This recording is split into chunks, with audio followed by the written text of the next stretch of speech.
Good morning students. हमारा आज का टॉपिक है रिकर्जन इन सी लैंग्वेज।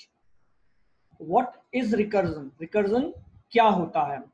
तो देखो, जब कोई फंक्शन अपने आप को अपने ही अंदर से वापस कॉल करता है, जब कोई फंक्शन अपने आप को अपने ही अंदर वापस कॉल करता है, ये फंक्शन रिकर्सिव फंक्शन कहलाता है और इस टेक्निक को रिकर्जन कहा जाता है।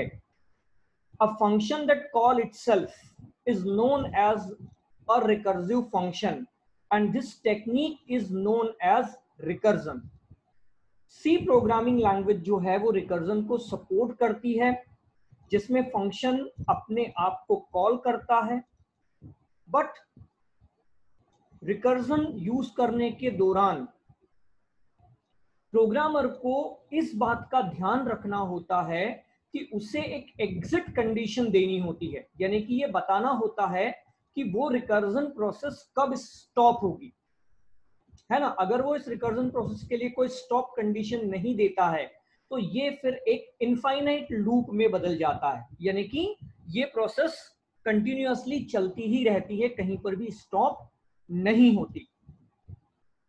अब एक बात और यहां पर कि जनरली जो है इटरेटिव सॉल्यूशन यानी कि लूप्स लगाना, इटरेशन यानी कि लूप लगाना रिकर्जन से बेहतर होता है। क्यों? क्योंकि जब भी हम किसी फंक्शन को रिकर्सिव लेते हैं तो एवरी टाइम जब वो फंक्शन अपने आप को कॉल करता है, वो अपने लिए मेमोरी में एक नई मेमोरी लोकेशन कंज्यूम करता है, जिससे मेमोरी बहुत ज्यादा कंज्यूम्ड होती है और मेमोरी ओवरहेड बढ़ता है। सो कोई भी प्रोग्राम जिसको हम रिकर्जन से सॉल्व कर सकते हैं उसको हम लूप से भी बड़ी आसानी से सॉल्व कर सकते हैं। हाँ, कुछ प्रॉब्लम्स हैं जिनको हम ज्यादा बेटर तरीके से सॉल्व कर पाएंगे थ्रू रिकर्जन। किसका यूज करके? रिकर्जन का यूज करके, है ना। उन प्रॉब्लम्स में कौन कौन सी प्रॉब्लम्स हैं जिनको हम रिकर्जन का यूज करके ज्यादा अच्छी तरीके से सॉल्व कर सकते हैं? वो है tower of Hanoi problem, Fibonacci series problem, factorial function यानी कि किसी वैल्यू का क्या निकालना, फैक्टोरियल निकालना। ये सब कुछ हम किससे ज्यादा बेटर तरीके से कर सकते हैं? रिकर्जन से ज्यादा बेटर तरीके से कर सकते हैं। So once more I repeat my words, थोड़ा सा मैं रिकर्जन को वापस से आप लोगों को क्लियर कर दूं कि जब एक फंक्शन अपने आप को कॉल करता है, जब एक फंक्शन अपने आप को कॉल करता है तो ये प्रक्रिया रिकर्जन कहलाती है, ये प्रक्रिया रिकर्जन कहलाती है। चलिए अब कुछ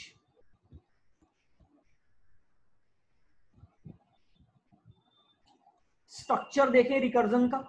तो देखो, अगर आपको एक फिगर आपकी स्क्रीन पर दिखाई दे रहा है, जो रिकर्सिव फंक्शन के लिए मैंने एक स्ट्रक्चर क्रिएट किया है ना।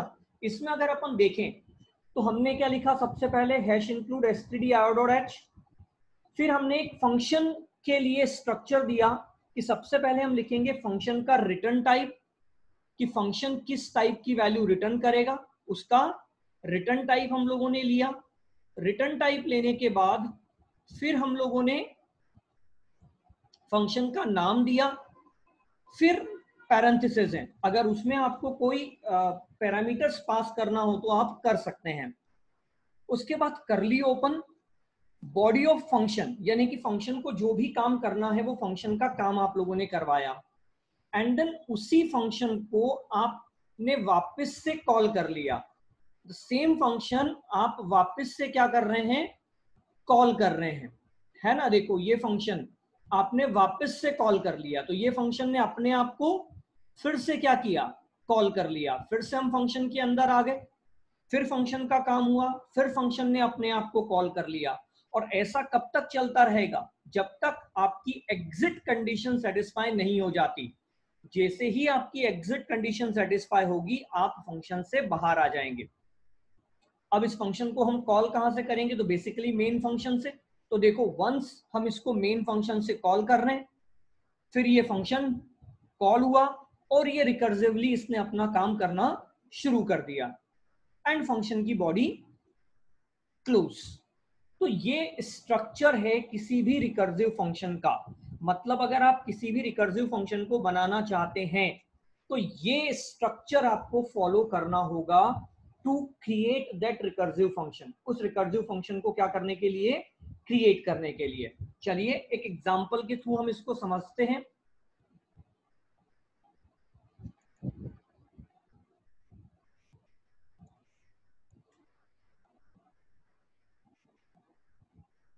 Recursive function calculate a factorial of a number. एक नंबर का फैक्टोरियल निकालने के लिए हम एक रिकर्सिव फंक्शन यहां पर ले रहे हैं।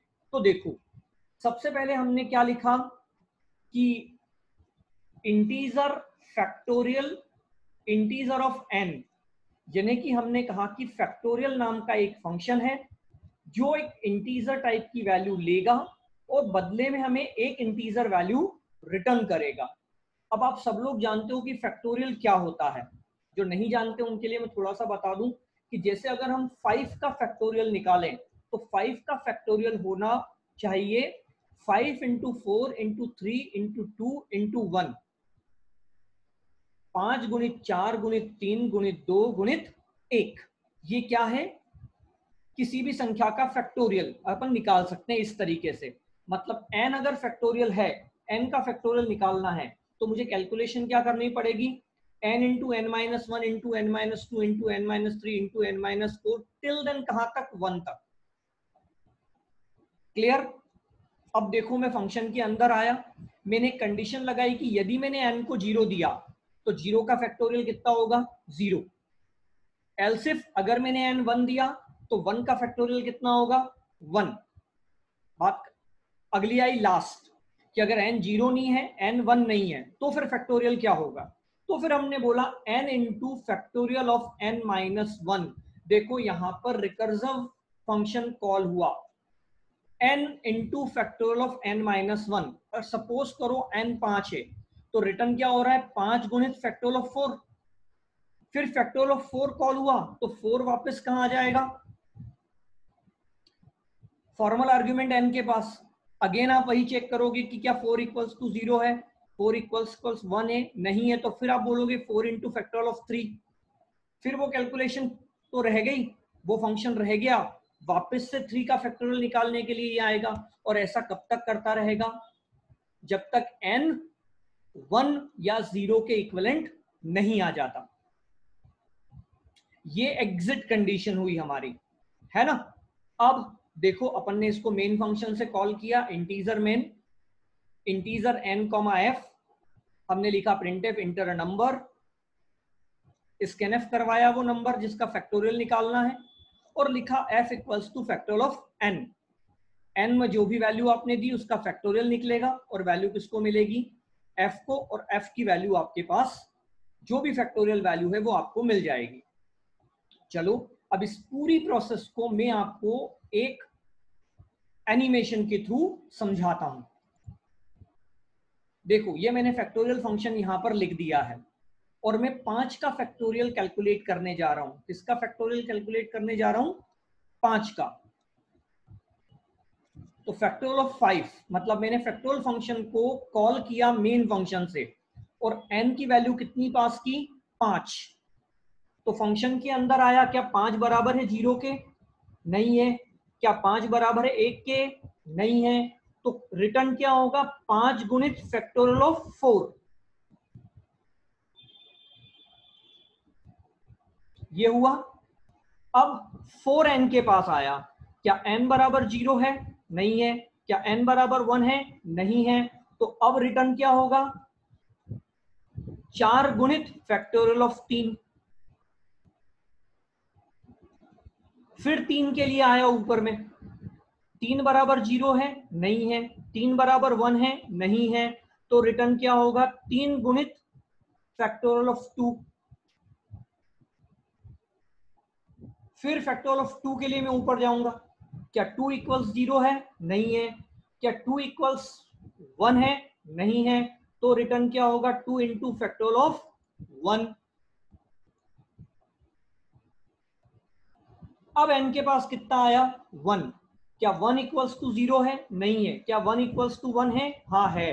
तो रिटर्न क्या होगा यहां से? 1। और ये 1 किसको मिलेगा? इस प्रोसेस को। तो 2 इंटू 1, आंसर कितना मिलेगा अपने को? 2। फिर ये 2 रिटर्न होगा किसको? इसके नीचे वाले फंक्शन को। तो रिटर्न रिजल्ट क्या मिलेगा मुझे? 3 इंटू 2 6। देन ये 6 रिटर्न हुआ नीचे वाले को। रिटर्न रिजल्ट क्या आया? 24। ये 24 रिटर्न हुआ इसके नीचे वाले को। रिटर्न रिजल्ट क्या आया? 120। और 120 एट लास्ट रिटर्न होगा मेन फंक्शन को, और मेरा फाइनल आउटपुट क्या आ गया? 120।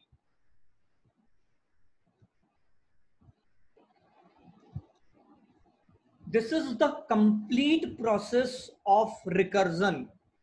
जब एक फंक्शन अपने आप को अपने ही अंदर से कॉल करता है तो ये प्रोसेस क्या कहलाती है? रिकर्जन या रिकर्सिव प्रोसेस कहलाती है।